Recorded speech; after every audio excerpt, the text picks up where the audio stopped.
Imagine climbing your way to the top of your social order. You've made alliances with the right factions and formed a powerful coalition. Now it's up to you to lead your troops to defend your territory and resources. It's not the story of an English lord or a French aristocrat. It's a common tale for chimpanzees. The social lives of chimpanzees are all about politics, grooming, and aggression. But sometimes even the animal kingdom gets sophisticated in life, death, and taxonomy.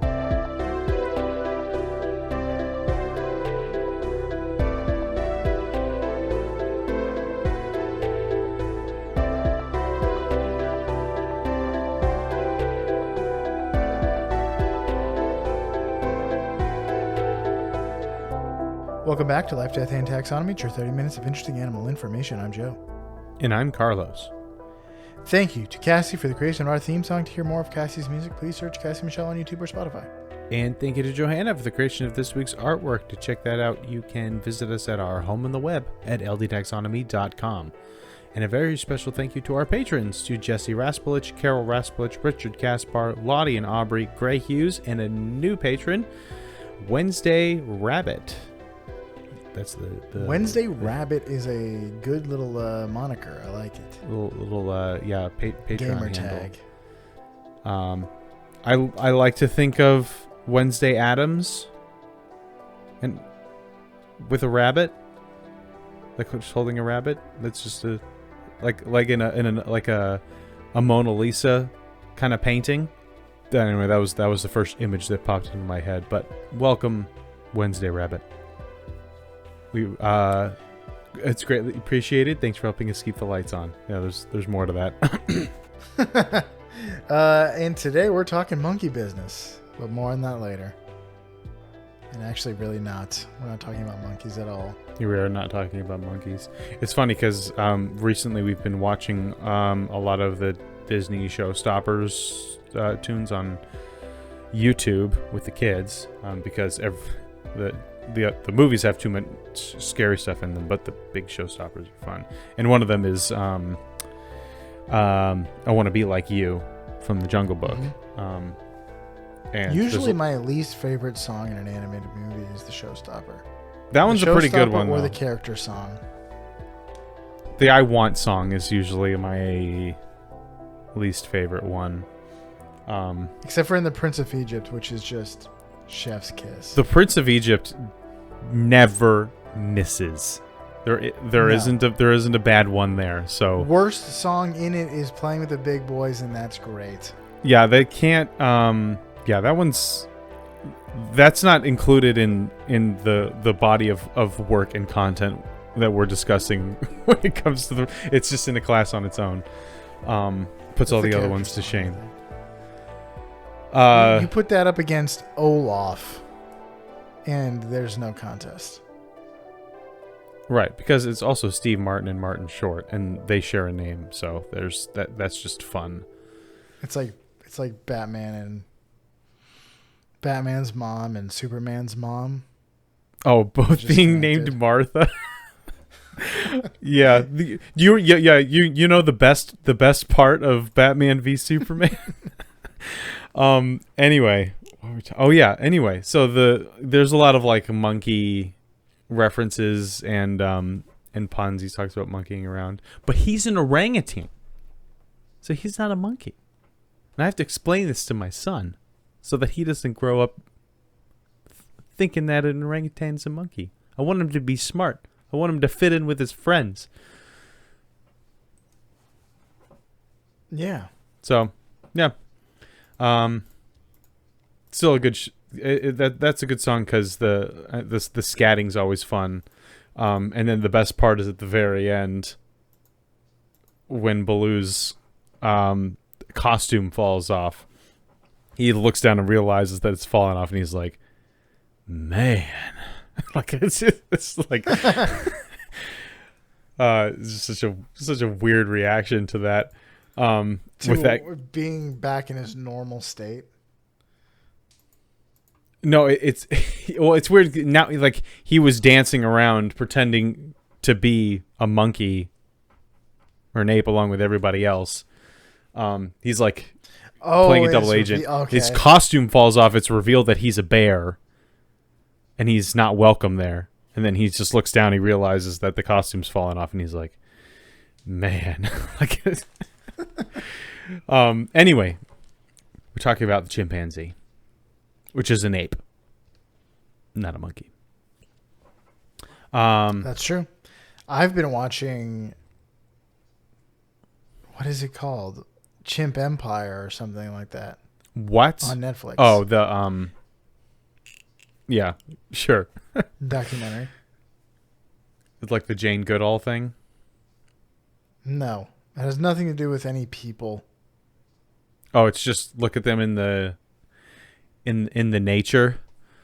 Yeah, it's look at these apes. Yeah, this is another one of those very well-known celebrity animals we have not yet covered. Take a break from all these really obscure goats that live on the top of a Himalayan mountain and talk about some chimpanzees. Yeah, they're so well known and familiar. When you look at them, there's an uncanniness to it. There is a creepiness to it. You do expect them to speak. Look at this.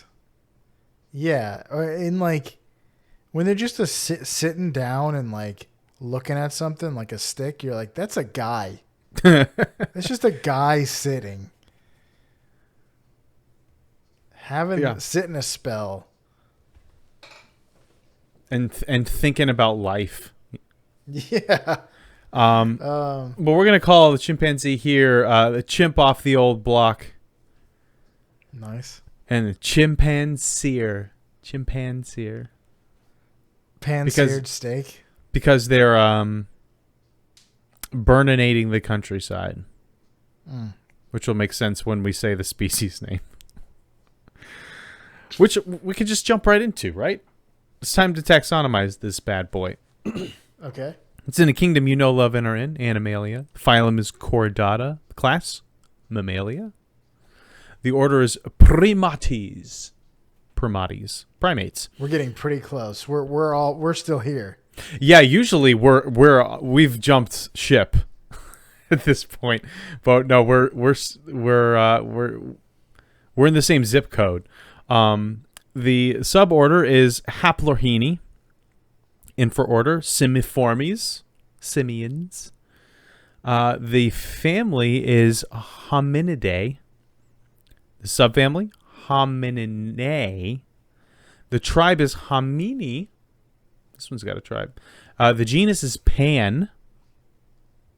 And the species is Troglodytes. Like Trogdor, burninating the countryside. Chimpanzeer. It all works together. Or like troglodytes. People that live in Caves. Yeah, it's that's the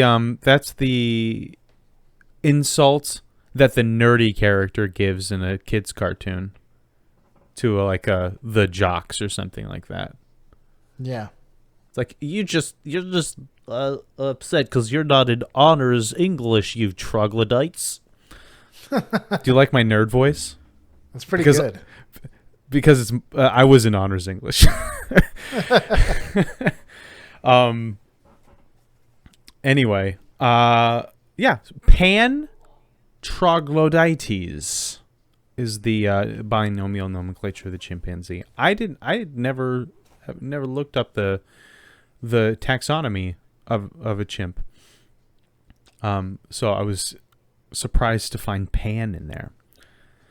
But it's time for my favorite part of the show, since we're in the business of naming things and business is good.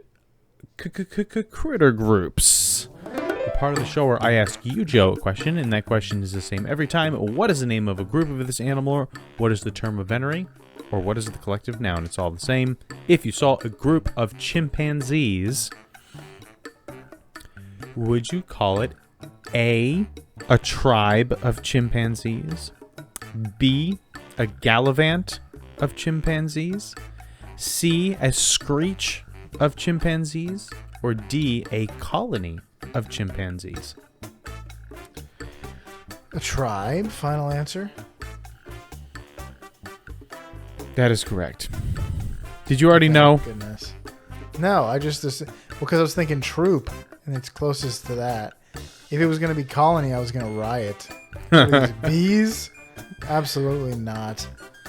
But yeah, that's good. That's the one I would have wanted it to be out of those four. I think it's been a while since you got one right, so there you go. Yeah. Tribe of that's good. chimpanzees. It's also a troop, but I knew you'd get it immediately if I said troop, so you got it immediately anyway. So my efforts were in vain. But yeah, tribe of chimpanzees. Do you want to hear what it looks like? Yeah. That's English. Is it not just look at yourself in the mirror, make yourself hairy, and forget how to do math? You got to jut your jaw out quite a bit, like kind of blow out your cheeks and do your best Ron Perlman impression. Yeah, smash your nose like Voldemort. Yeah, you got to have a Voldemort nose. So, I mean, in case you don't know what a chimpanzee looks like, I'll keep this short because I don't think anyone's in that particular bucket. But they're smallish humanoid animals with head, shoulders, knees, and toes. They have brown or black coarse hair all over, except for on their face, ears, feet, and hands. They have black, brown, or beige skin on those exposed places, or all over, but it's apparent in their face and ears and hands and feet. They have a heavy set brow, large protruding jaw, flat nostrils, large ears, long arms, short legs. They are just like little lanky people.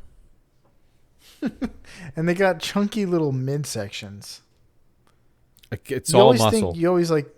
It's always pictured like more human-esque, like a strong man in the gym. Like if you were to draw an ape, but it's like a rounded body. It's very a rounded body, and like the arms are longer than you think. Yeah. For reasons that will become apparent. But they are smallish humanoids, which means they are not as big as as a typical human. But how big does that make them? Well, that brings us to the Beloved Measure Up segment. Welcome to the Beloved Measure Up segment, the official listener's favorite part of the show when we present the animal size and dimensions in relatable terms through a quiz that's fun for the whole family. It's also part of the show that's introduced by you when you send in an audio of yourself singing, or monkey screaming. The words measure up into ldtaxonomy@gmail.com. Is there a word for that? Screaming sounds good. We do not have a new Measure Up intro this week, which means we get to hear from an ape. Carlos has to guess who it is. I'm excited. Is it the chimpanzees from Madagascar? No, I didn't know there were any. They're the British guys who, of course, we're going to fling poo at them. Oh, that's right. I kept thinking of a lot of non-chimp apes, like Dunstan from Dunstan Checks In, or Mighty Joe Young. Yeah, all gorillas. I don't know what Dunstan is. I haven't seen that. He's an orangutan. Oh, okay. Yeah, I think I think it will become apparent why adult chimpanzees don't make great actors. Yeah. But the best actors make great chimpanzees. Without further ado, the listener's favorite part of the show. When that overgrown chimp gets zapped by my mesmer beam, he'll be our slave. I gotta see it to believe it. Okay, just watch. Bogey to ape, come here. Yes, master. Coming, master. What the deuce is that? You do not recognize that voice? What was it? Jetsons? No, but it's that. You're on the right track in terms of. Was it Flintstones? No, it's some sort of ray. That's why I went Jetsons. And No, the it's little the boy sounded like great- Elroy. It's Grape Ape. It's the Great Grape Ape Show. A Hanna-Barbera situation. I was never going to get that. Hanna-Barbera is not something I grew up with, so this is the second don't time think you've any- thrown this is one like- of those my way with that octopus. This is like 1970s. This is like not what anyone grew up with, well, I mean, except for older people. I grew up with the Jungle Book, and that was made in the 60s, I think. So Well, this is a TV show. This is like not. And Tom not and really Jerry. like a 1975. Let's talk about height. They're 149 centimeters, or 4 feet and 11 inches. There are a subspecies, of, I forget what their name is, like Bali or Gali, chimps that are like 5 feet tall and taller than 5 feet. I was gonna say, But, 1 inch taller than the average. Good for them. They make it to the 5 foot range. So, how many chimpanzees go into the length of the longest set of monkey bars in the world? The longest set of monkey bars. This is a good one. Here's a hint. The longest monkey bars were built in Sunshine Wharf in Kobe, Japan. In April 2019, the bars included 556 rungs. That is very good information.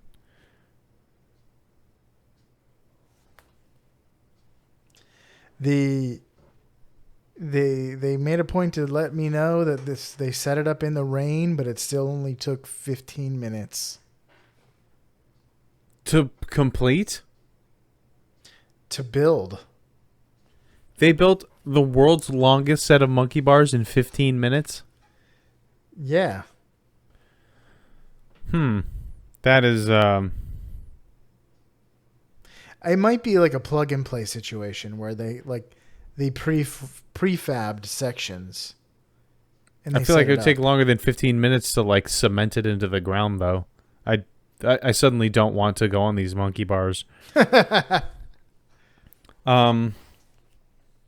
thought you were going to say it took 15 minutes to complete. What an athlete. Who can go on monkey bars for 15 minutes? That's a long time. Probably a monkey. Probably a monkey.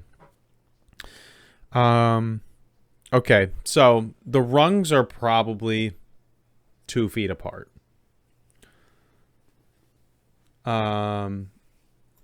And we have talked enough to where I've forgotten the exact number of rungs that you mentioned, but I think it's 560 something. So we'll go with that.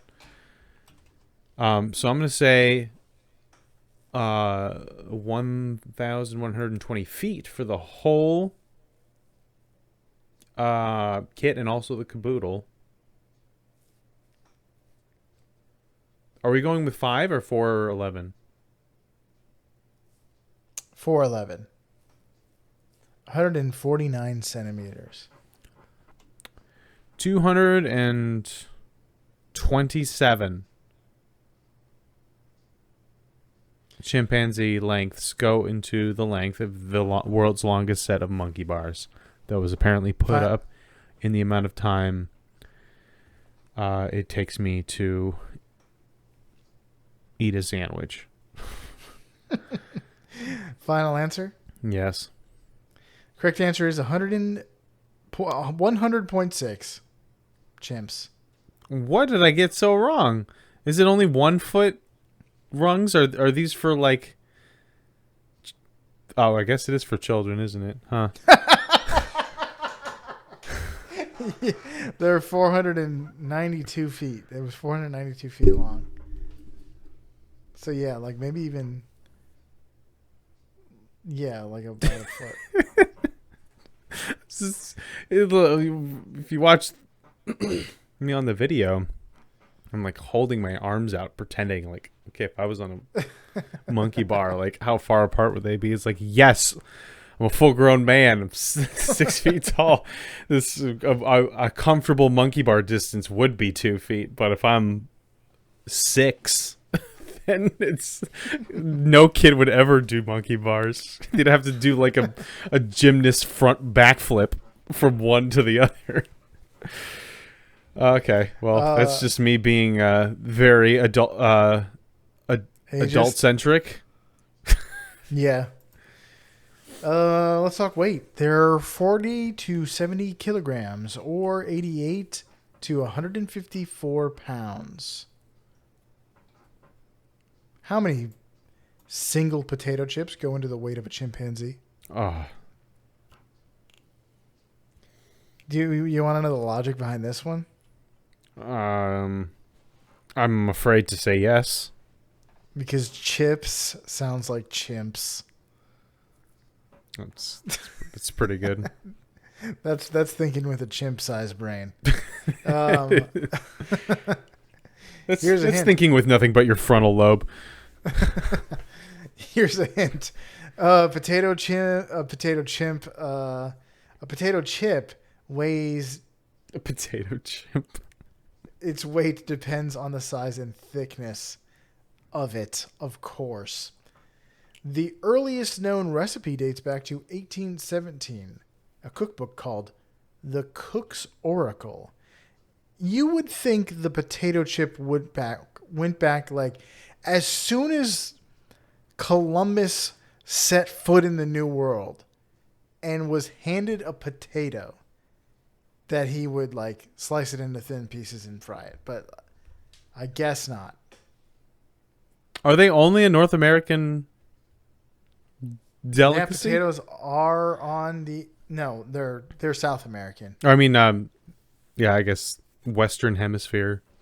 Yes, they're American. from this side of the Columbian Exchange. So the Irish had the real potato famine was before 1492. Was every year before 1492. Well, no, that's not the case, because the potato famine in Ireland wasn't that they ran out of potatoes. It was that Is it that they only had potatoes? It was that they only had potatoes. They had the exact opposite problem from a potato supply perspective. Okay.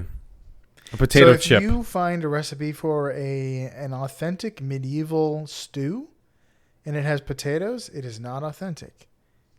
A stew in the Middle Ages would have had bits of bread to thicken it. Did you say it was from a book called The Cooking Oracle? The Cook's Oracle. The Cook's Oracle. Yeah, that's a Dark Souls boss. You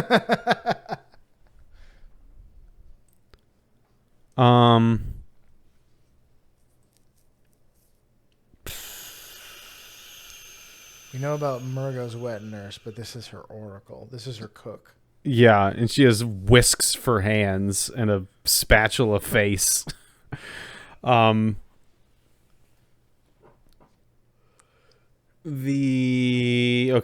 potato chip is not an ounce because ounces are heavier than anything else on Earth.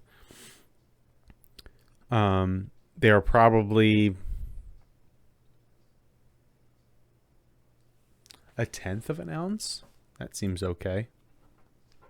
Man, I want chips. Thinking with grams. I can't because I don't deal drugs, and I'm also not in the European Union. They deal drugs in ounces, and also like amounts of money. They deal drugs in ounces, and also people who don't deal drugs use grams. So you're wrong on all fronts, Carlos. Yeah, just I can't conceptualize it. But also apparently I can't conceptualize an ounce, so I'm kind of at square one no matter what. Might as What did we say that you need to hold, like a marshmallow is an ounce, or like a mouse? a mouse is. I feel like a mouse is probably like 2 ounces. The ounce of mouse. You know, the most relatable thing ever, holding a mouse. Yeah. Everybody has like a ball python they have to feed, right? All right, I'm gonna go with 1/10 of an ounce.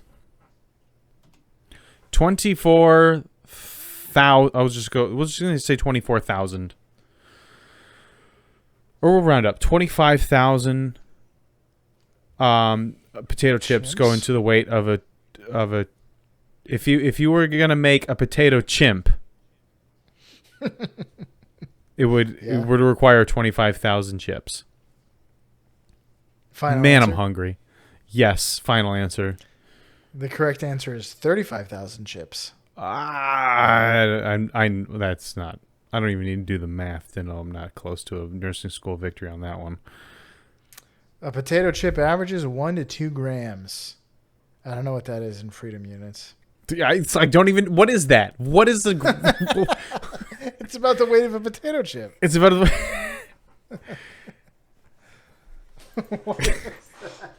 Yeah, I asked ChatGPT how heavy a chip is, so I don't really know if that's 100%. Yeah, what if that's a hallucination, an AI hallucination? But the problem is, if you look up the weight of a potato chip, all you're gonna get is shipping weights for bags and boxes. What you need to do is you need to Go to the store, get a chip, and put it on a scale. Yeah, that's what I should have done. stand on the on the scale. The bathroom scale. Get your weight, the chip and in then my eat hand? a single potato chip, and then step back on the scale again. No. Oh, stand off of it. Stand on it. Get off. Eat the chip. Get back on. Yeah, and then do a little bit of subtraction there. Oh, okay. That's way more fun than what I was saying. Is stand on there, put the chip down, then see how the difference is. Any situation that involves consuming the potato chip is the direction I'd like to move in with this experiment.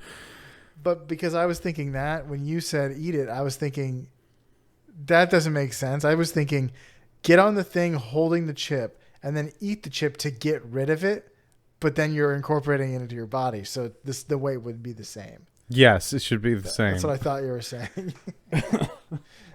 Unless you're destroying matter and breaking the laws of physics. And you're not. So everything should be fine with this. I see no problems. But that's all I got for that. All right. Let's get some fast facts before the major facts.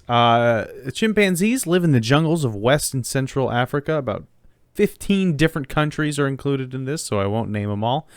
But it doesn't just live in jungles. It actually enjoys a variety of different ecosystems and habitats. It lives in the savanna, the rainforest, swampy areas, as well as woodlands. So I was surprised to learn about the savanna. I was like, trees though, right? But yeah, they are just as mobile on the ground, and can set up shop where there aren't a ton of trees. And this is made possible by their omnivorous diet. They eat a lot of different things. They mostly eat fruit, but they also will eat other plant items like leaves, leaf buds, blossoms, stems, bark, resin, seeds. Sounds like to me all parts of your typical plant. Mm-hmm. But they will also eat honey. They'll just eat dirt sometimes. They'll eat insects, birds, if they can catch them. Troglodyte. Yeah, absolute troglodyte eating dirt. They'll eat eggs. They will eat mammals that they can catch, and they will also eat other primates. They'll eat smaller monkeys that they can catch, and sometimes even each other. Sometimes even people. Really? Yeah, it's actually pretty sad because it's usually like children and babies and stuff. Oofta. In pretty disadvantaged, poor places in Africa, which I will talk about later. One of the most iconic aspects of a chimpanzee, besides the whole face ripping part of their identity, is their intelligence.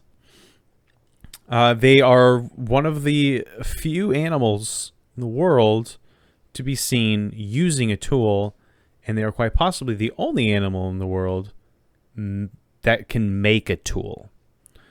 So they won't just use a rock, they will modify the rock. They won't just find a stick and throw it or try to grab something. They will sharpen the stick with their teeth in order to spear things.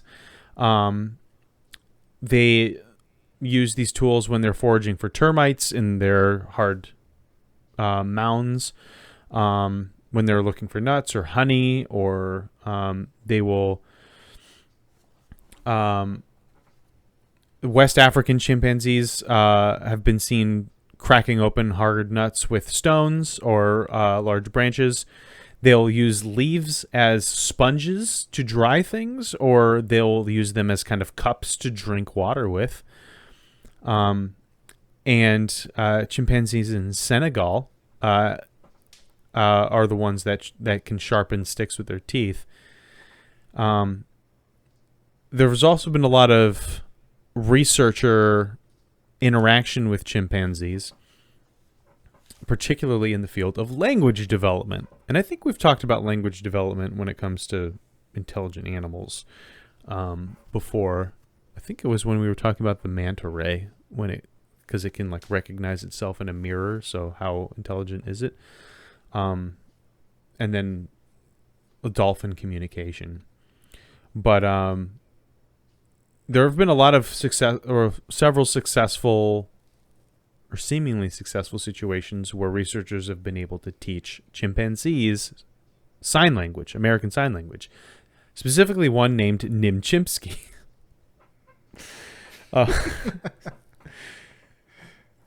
It's one thing just to like when a bunch of researchers get together and they're all like, what should we name the chimp? And they all say different things, and one of them says, Frosty. One of them says oatmeal. The other one says Nim Chimpsky. It's all jokes, but they actually go with like, Todd or something like that.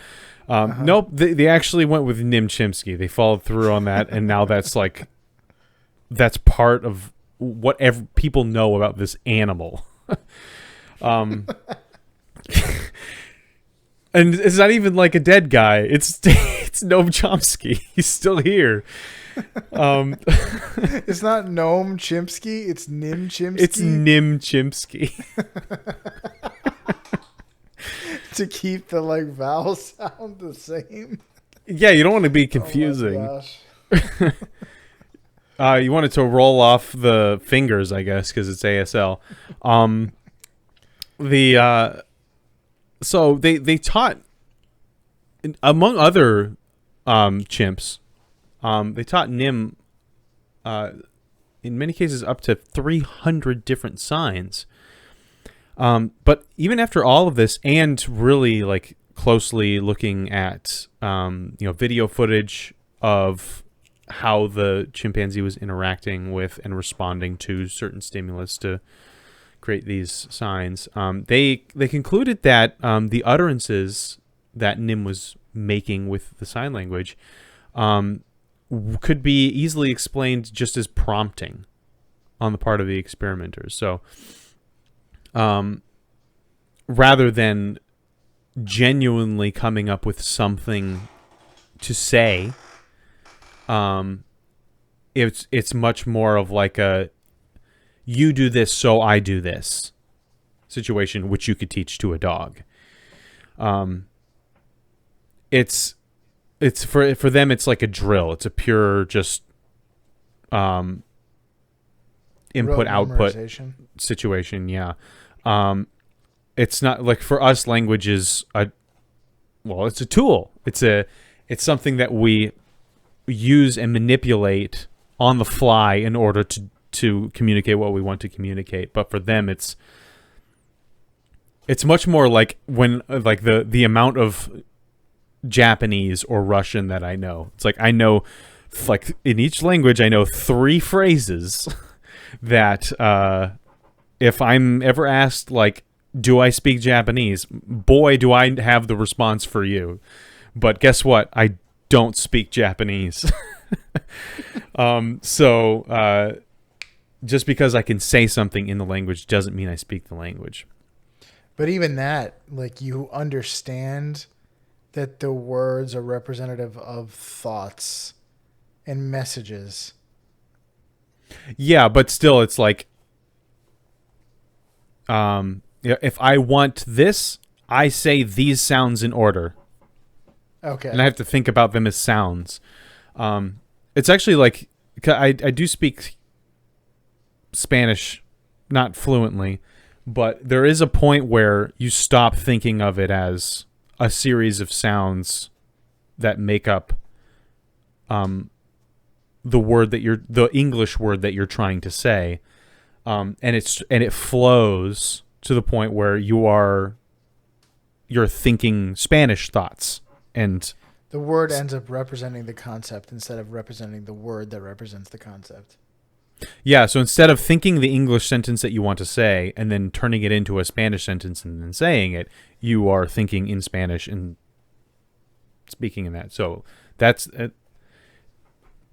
something that chimps with American Sign Language cannot do.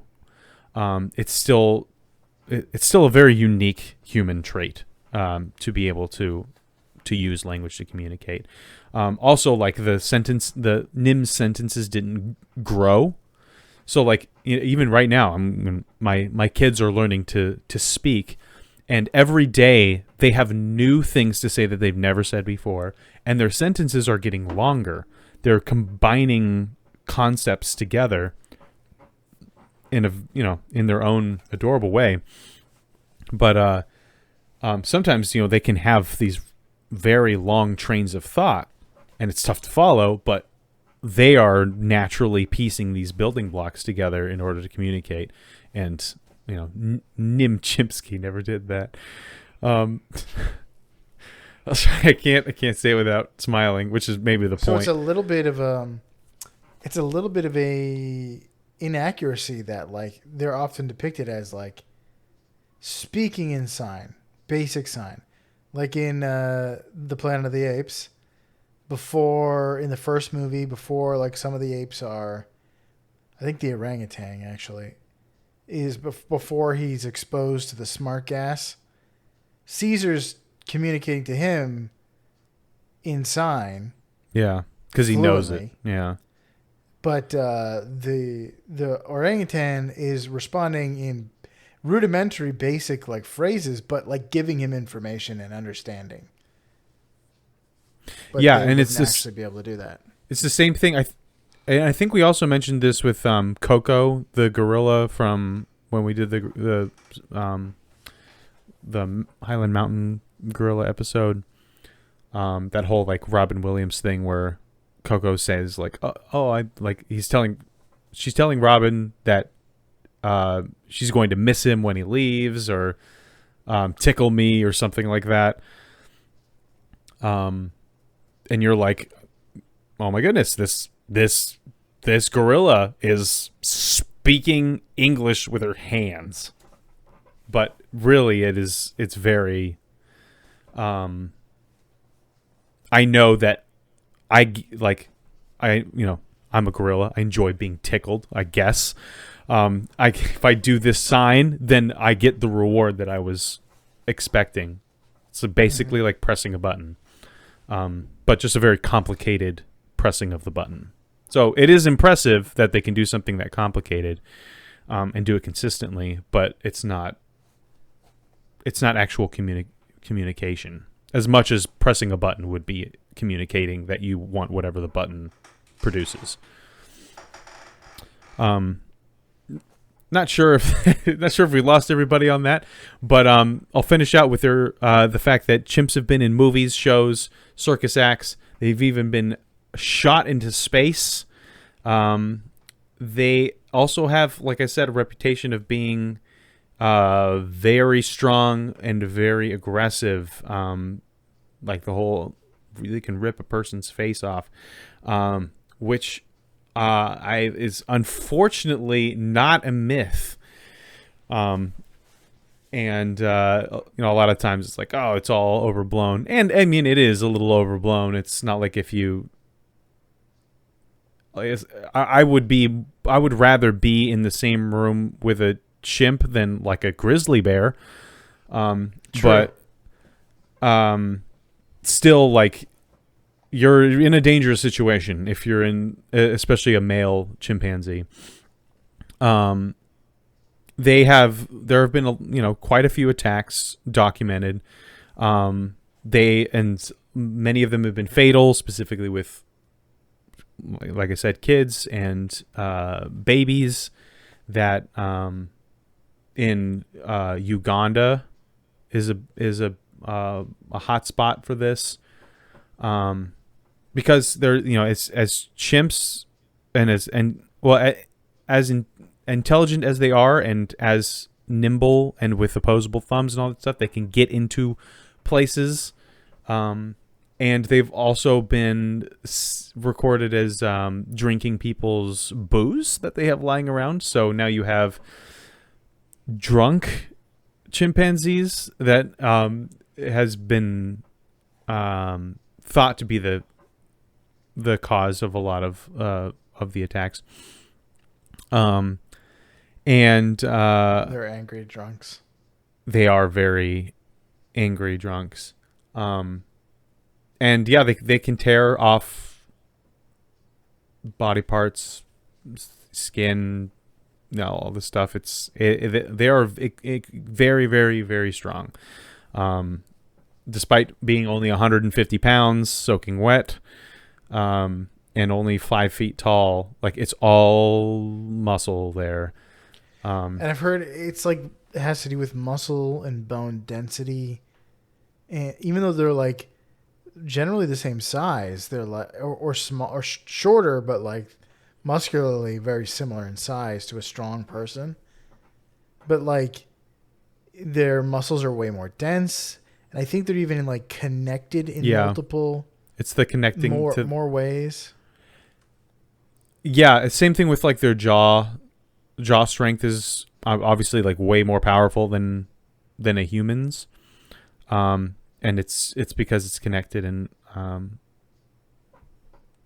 mean, I don't even know the exact biology of it, but it's connected by the tendons more. So the lever of their arms and limbs are like snappy, way more efficient. Yeah.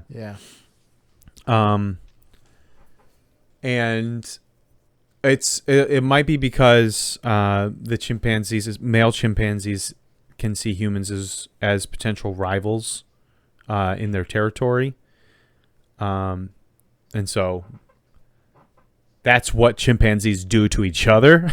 So it's you don't want to run with their tribe if you are not anywhere near as strong or as aggressive as they are. And so I'll leave it on that cheerful note. And do you have a major fact for us? I do, but before we get into it, I also happened to I saw some video about chimps are like surprisingly and crazy good at matching games. If you were to play a game where like there was a grid and it would flash there's different shapes on the grid, and it would be covered, and then all of a sudden it would show you everything on the grid and then cover it back up again, and then you'd have to match find the matching shapes. Mm-hmm. Like they see it for the blink of an eye, like that, and they can match them in like less than a second. Really? Huh. I don't understand like what there must be something like that their brains developed to do that for. Well, But I it sounds can't like think of- it's like awareness and awareness, focus, and attention to True. detail that Yeah. helps them survive. Like being able But- to look at a tree and like, oh, there's bugs in there. I'm gonna go get them. Or oh, there's a dominant male over there. I can like I look for an instant and immediately recognize a threat. Like that kind of helps you not die in specifically Central Africa, where So maybe more all of the predators are. more animals could do that, but like because they're on high alert. But the chimps are the only ones that can play the game. So Probably. understand the game. I don't know. I'm just talking off the cuff here, but yeah, those are the things. It's one of those things where it's like, which number on the phone has has like a K is associated with the letter K, and it's like I've seen this so many times, and like I have to think really hard about it. It's like we're just our focus and attention to detail doesn't need to be there because we're not constantly in survival mode. So we can look at something and not take in most of the details, where an animal that's used to that like has to almost take in everything that they see with the equal amount of importance, because all of it could be potential food or potential danger. True. And maybe it's higher functioning that's like filtering stuff out, able to parse importance. But Yeah. anyway, I'm calling this major fact simian socialites, which would have been a good nickname, but I didn't want to give it to you because I wanted the punch of the major fact.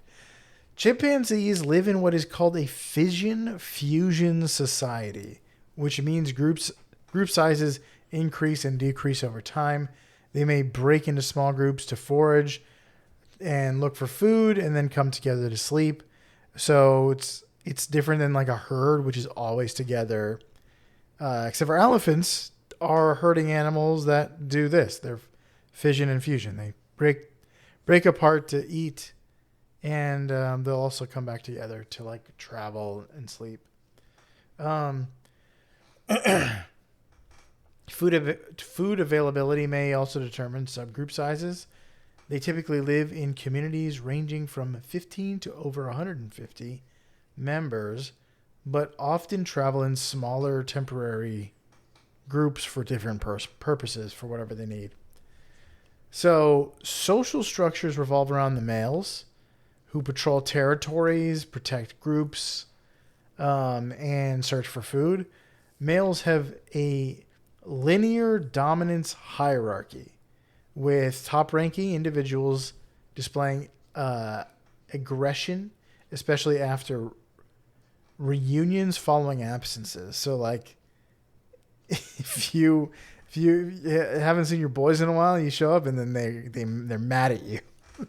No, They're you're mad at aggressive. them Yeah, one way or the other. because you're dominant. You smack them around. Remind them Remember who's me? boss. Remember me? So coalitions among males are formed to enhance dominance, and allies are fickle and change often. Low-ranking males often switch sides because they're just looking for an angle. So mutual grooming is common, and you think it's like mothers to children or blah blah blah, but it's actually or like mates, but it's most common male to male, and it's a crucial aspect of forming and maintaining these coalitions, these alliances. So a politically active male will try to groom high-ranking males. Being groomed back is a sign of a successful alliance.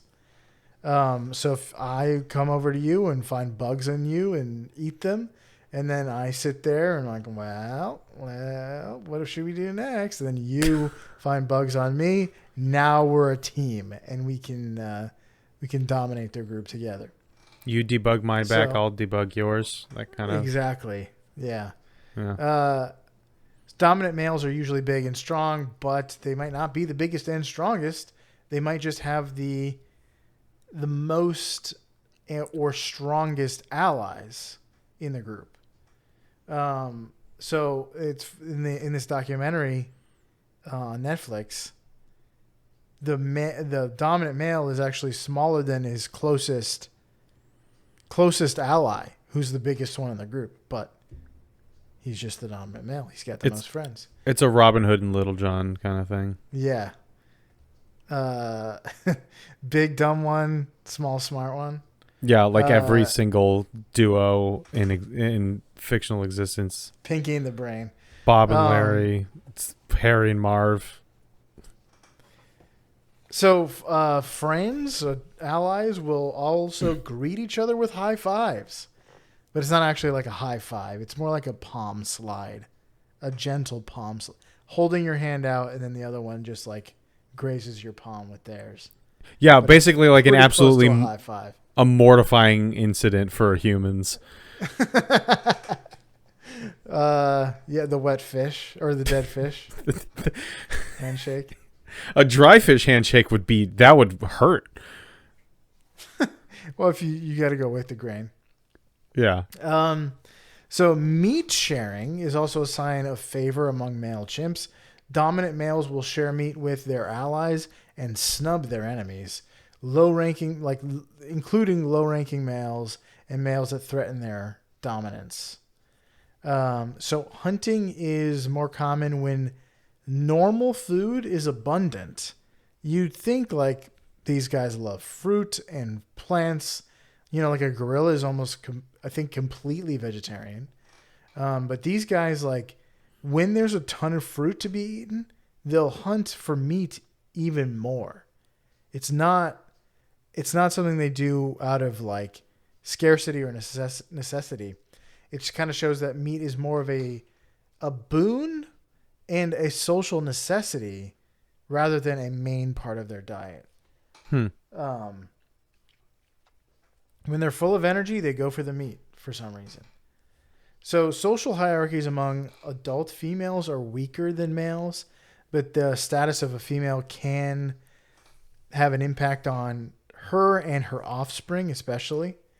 While chimpanzees' social structures are generally considered patriarchal, females may form alliances against males, and they are recorded. They're recorded teaming up to secure dominance over males in captivity.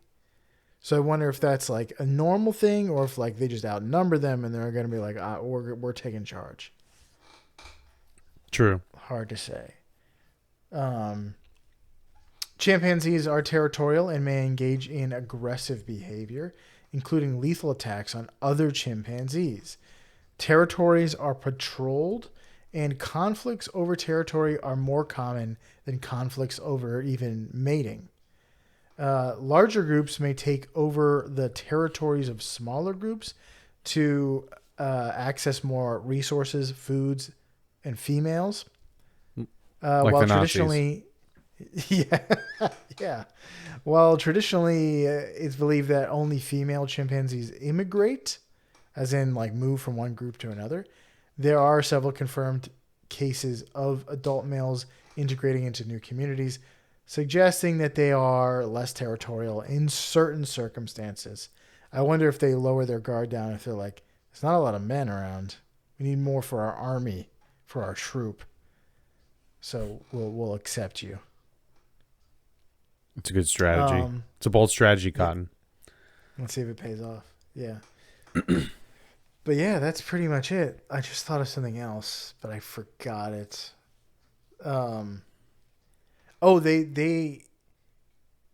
their males don't bond with their children at all because they are they may females can have multiple mates, so they have really no idea who their offspring is. So the babies will bond with their mothers but not their fathers. But sometimes, because they're forming social bonds anyway with random males based on like what is advantageous, they'll accidentally bond with their own sons and sons as a part of this like societal coalition thing. But sometimes they'll like snub their own sons. Like, get the heck out of here.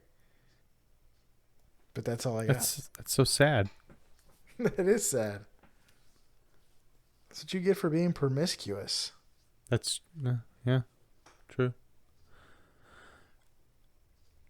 Or this, you might have a bit of an edible complex there. Edible? Yeah, Or an edible complex? both. Like, you know. You said it was all about sharing meat, right? Yeah. Yeah. How is it edible?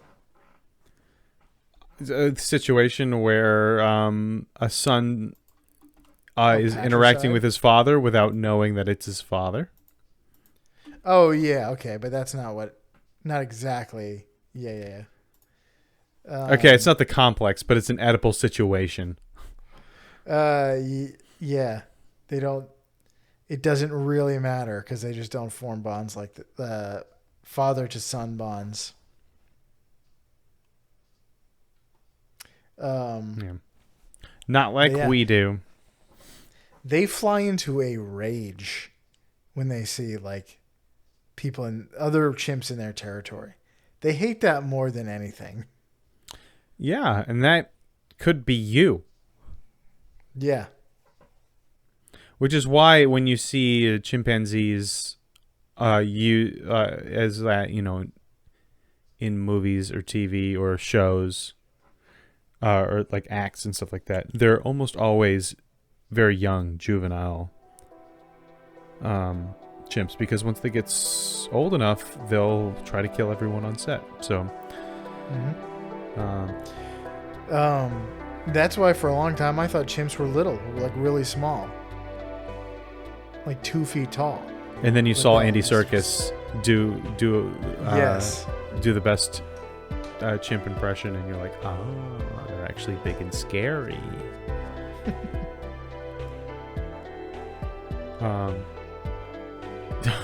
All right. Is that all you got? That's all I got. All right, that was the chimpanzee for you out there in Podcastia. Use whatever tools you find or make. Let the alphas fight, and learn American Sign Language like the chimpanzee here in Life, Death, and Taxonomy.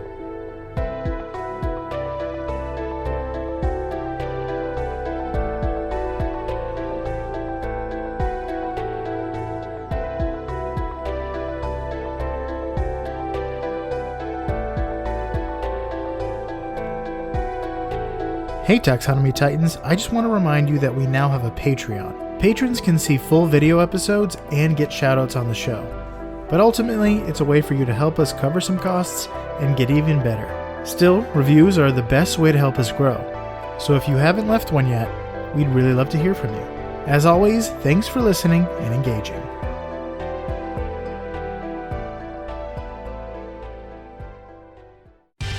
Life, Death, and Taxonomy is my favorite in the world podcast.